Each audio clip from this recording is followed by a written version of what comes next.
Papa Malik, le temps volé. J'ai consacré ma vie à l'éducation. J'ai été instituteur pendant 40 ans, à former des générations d'enfants. J'étais fier de mon travail, du respect que l'on me portait.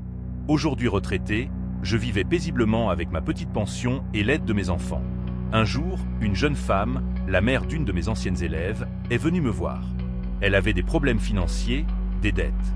Elle m'a demandé de l'aide, de lui avancer une somme d'argent qu'elle me rembourserait. Par pitié, j'ai puisé dans mes maigres économies pour l'aider. C'était une somme importante pour moi. Puis, quand j'ai réclamé mon dû, elle a refusé de payer. Elle a commencé à m'éviter. Quand j'ai insisté, elle a menacé. Et finalement, elle est allée à la police.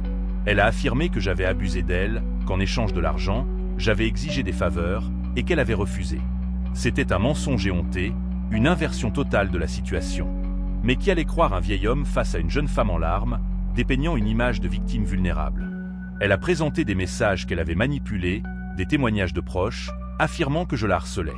Mon bon nom, ma réputation d'homme respectable, ont été détruits en un instant. Je suis ici, accusé d'un crime odieux que je n'ai jamais commis. Mes dernières années, le temps de repos que j'avais gagné, m'ont été volés par le mensonge d'une femme avide. Mon cri silencieux est pour la dignité des personnes âgées piétinées, pour la confiance bafouée, et pour les années de paix que j'aurais dû avoir, mais qui me sont arrachées par l'avidité et le mensonge.